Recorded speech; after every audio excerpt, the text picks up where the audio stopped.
तो हम पढ़ रहे हैं जपा बुक से। और आज का प्रश्न है, क्या सब कुछ मन का एक छलावा है? दूसरे शब्दों में, जब मुझे पूरे हृदय से कुछ अनुभव होता है और वह शुद्ध रूप से आध्यात्मिक नहीं है, तो क्या वह मिथ्या है? यदि हाँ, तो कृपया मुझे बताएं कि मुझे ऐसी स्थिति में क्या करना चाहिए जब मैं बौद्धिक रूप से किसी विषय में पूर्ण आश्वस्त हूँ, किंतु मेरा हृदय व अंतर्ज्ञान मुझे कृष्ण की ओर लेकर नहीं जाता। क्या इसका अर्थ यह है कि मैं अब परिपक्व अवस्था में ही आध्यात्मिक जीवन में प्रवेश कर गया हूँ? तो काफी जटिल प्रश्न है। है ना?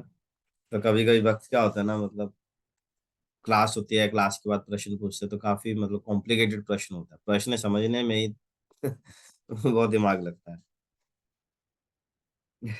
एक बार हम बैठे थे पुणे में ना, तो क्लास हुआ, बहुत बड़े महान स्पीकर आए थे, संत आए थे, उन्होंने क्लास दिया।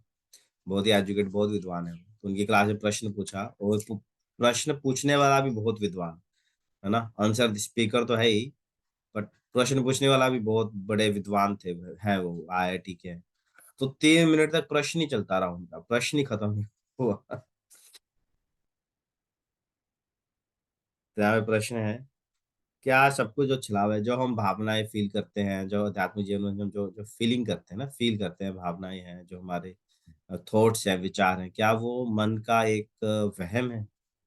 हैं? क्या वह मन का वहम है कि? तो उत्तर दे रहे हैं, भगवत गीता में एक श्लोक है ना, भगवत गीता में भगवान मन के बारे में क्या कहते हैं? बंधुरात्मात्मनस्तस्य येनात्मेव आत्मना जिता, अनात्मनस्तु शत्रुत्वे वर्तेत आत्मेव शत्रुवत। क्या अर्थ है? जिसने मन को जीत लिया है, उसके लिए मन सर्वश्रेष्ठ मित्र है, किंतु जो ऐसा नहीं कर पाया है, उसके लिए मन सबसे बड़ा शत्रु बना रहेगा।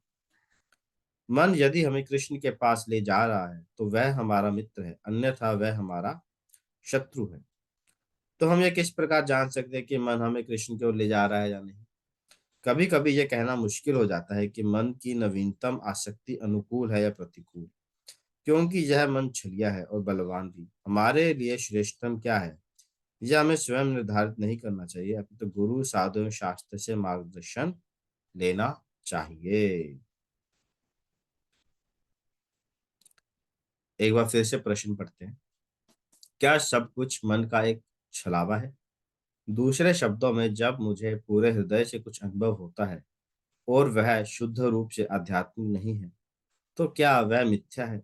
यदि हाँ, तो कृपया मुझे बताएं कि मुझे ऐसी स्थिति में क्या करना चाहिए जब मैं बौद्धिक रूप से किसी विषय में पूर्ण आश्वस्त हूँ। ओके। परंतु मेरा हृदय व अंतर्ज्ञान मुझे कृष्ण की ओर लेकर नहीं जाता। क्या इसका अर्थ यह है कि मैं अपरिपक्व अवस्था में ही आध्यात्मिक जीवन में प्रवेश कर गया हूँ? हरे कृष्ण। तो ये कह रहे हैं कि मन जो है, मन बहुत बड़ा ही ना, मन ठग है, मन छल करता है। मन हमको चित्र दिखाता है, जैसे आप रास्ते में जाते हैं, बहुत सारे एडवर्टाइजमेंट्स के बोर्ड लगे होते हैं या फिर फिल्मों के पोस्टर लगे होते हैं, तो मन हमें क्या दिखाता, अरे, है ना, ये घर खरीद लूं या ये प्रोडक्ट। एडवर्टाइजमेंट हमें क्या बताती है कि ये प्रोडक्ट आप ले लो तो आप खुश हो जाओगे, है ना, ये फिल्म आप देखने चले हो तो आप खुश हो जाओगे। हालांकि इन प्रोडक्ट्स का खुशी से कुछ लेना देना नहीं है, पर वो एक तरह का एक छल, एक इमेजिनेशन क्रिएट करते हैं। आजकल आप देखेंगे कि अगर शेविंग, है ना, लड़कों का जो शेव करने के शेविंग रेजर होते हैं, रेजर ब्लेड है, उसकी एड में भी लड़कियां डाली होती है ना। बहुत ही सुंदर मॉडल होती हैं, रिवीलिंग, है ना, अंग प्रदर्शित कपड़ों में वो शेविंग का एड बनाते हैं। हालांकि किसी लड़की का शेविंग से कुछ लेना देना नहीं, पर वो एड इस प्रकार से क्रिएट करते हैं कि अगर आपने ये रेजर लिया तो आप इतने अच्छे दिखेंगे कि लड़के आपके पीछे आए। इस प्रकार को जो छल है वो क्रिएट करते हैं, है ना। तो ये सब क्या है, एडवर्टाइजमेंट इंडस्ट्री, या फिर मूवी होती है तो मूवी के पोस्टर लगे होते हैं, तो बड़ा बड़ा क्रिएट करते हैं, ये मूवी देखेंगे तो आप बड़ा आनंदित फील होंगे, है ना, बड़ा आप अंदर जाते देखते रहे, वेस्ट हो गया पैसा। तो ये सब क्या है, ये हमारे मन मन को टारगेट करके होता है ये सब चीजें, मन को टारगेट करते हैं। हाँ, जब आप कोई शॉपिंग मॉल में जाएंगे, देखिए बच्चों के लिए बहुत कुछ होता है, क्योंकि बच्चे क्या है, बच्चों में बुद्धि अभी विकास नहीं होता है, मन पर होता है। तो मन से लड़े, मुझे मुझे ये खिलौना चाहिए, मुझे भी खिलौना चाहिए। खिलौने में कुछ होता नहीं है, बट ऐसे 500 रुपये, 500 रुपये देने पड़ते हैं, बच्चे बच्चा फिर मानता नहीं। तो जो मन है, मन बड़ा ही डिसेप्टिव है, इंग्लिश में कहते हैं डिसेप्टिव। अर्थात जो है नहीं उसको ऐसा दिखाता है कि ये है। खुशी है नहीं उस चीज में, प्रोडक्ट में खुशी नहीं, बट इस प्रकार से दिखाता है कि इसमें ही खुशी है, ऐसा दिखाता है। जैसे श्री रामायण में स्वर्ण मृग, स्वर्ण मृग का प्रसंग आता है। माता सीता कहते थे स्वर्ण मृग बहुत सुंदर है, इसे लेकर आओ मेरे लिए, मैं इसे अयोध्या लेके जाऊंगी, बड़ा ही खूबसूरत है। बट स्वर्ण मृग के रूप में अंदर क्या था, मारीच, है ना। शूर्पणखा जब आई तो बड़ा ही राक्षसी है वो, बट बहुत ही सुंदर युवती बनकर वो सामने आई, है ना। वो दिखा रहे थे मैं बहुत ही सुंदर हूँ, बहुत कोमल हूँ, पर वो अंदर से क्या थी, राक्षसी। तो इस प्रकार मन क्या छल करता है, अंदर राक्षस होता है, बाहर से बड़ा ही खूबसूरत वेश धारण करके आता है। तो यहाँ प्रश्न क्या है, प्रश्न ये पूछ रहा है कि कभी कभी मुझे ऐसे थॉट्स आते हैं जो मेरे हृदय से आते हैं, है ना। मेरे हृदय में क्या आता है, यार मैं ये करने लग जाऊं।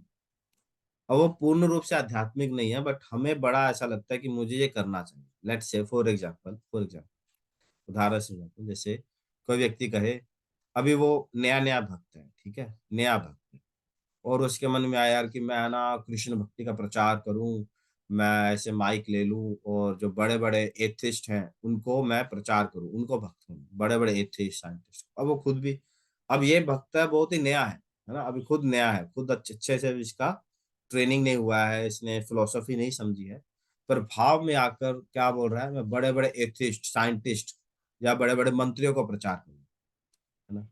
तो क्या होगा, अब मन उसको दिखा रहा है, हाँ मैं इसे प्रचार कर दूं, कृष्ण के नाम का गुणगान होगा, मेरा बड़ा गुणगान होगा।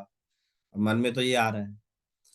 तो इसको क्या करना चाहिए, क्या इसको उसमें लग जाना चाहिए प्रचार करने में, या फिर उस समय क्या करना चाहिए। तो ये प्रश्न है, कभी कभी हमारे मन में थॉट्स आते हैं ना, कि मैं ये कर दूं, मैं कोई यूट्यूब चैनल बना दूं, उसमें मेरे फिर लाखों फॉलोअर्स हो जाएंगे, मेरा ये हो जाएगा वो हो जाएगा, इस प्रकार से मैं प्रचार कर दूं। तो उस समय क्या करना चाहिए। तो वो बता रहे कि मन जो है, भगवत गीता में भगवान क्या कह रहे हैं उत्तर में, बंधुरात्मस्तस्य, मन हमारा मित्र भी है, मन हमारा शत्रु भी है। बट कब मित्र है कब शत्रु है, ये देखना बड़ा ही, यहाँ पर बहुत थिन लाइन है, ये विचार मतलब ये समझ पाना कि कब मन हमारा मित्र है और कब मन हमारा शत्रु है। तो कह रहे हैं, तो हमें खुद से डिसाइड नहीं करना चाहिए हमारे लिए क्या अच्छा है क्या बुरा है, ये हमें खुद से डिसाइड नहीं करना चाहिए, क्योंकि मन क्या है, मन डिसेप्टिव है, मन छल करता है, मन हमें सही चीज नहीं पता।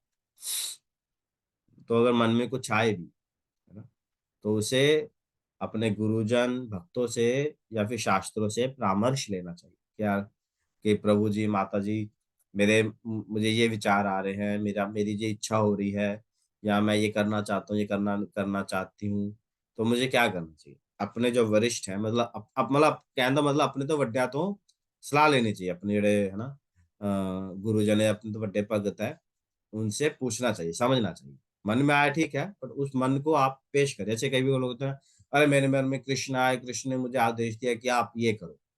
कभी कभी बहुत सारे लोग बोलते हैं, अरे मेरे मन में ना मेरे सपने में प्रभुपा जी आए, प्रभुपा जी ने बोला कि ना मुझे मंगला आरती आने की जरूरत नहीं।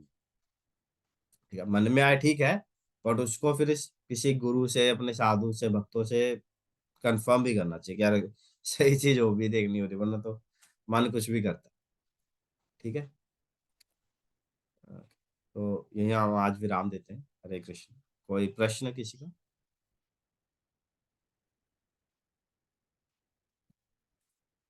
तो लंबा प्रश्न है, थोड़ा सा है काफी लंबा उत्तर है इसका। धीरे धीरे कर। हरे कृष्ण। ओके, तो कोई प्रश्न है, बहुत धन्यवाद। हरे कृष्णा। एकादशी कल की है, और अगले दिन पारण टाइम थोड़ा लेट है, 9 बजे के बाद है। ठीक है। हरे कृष्ण।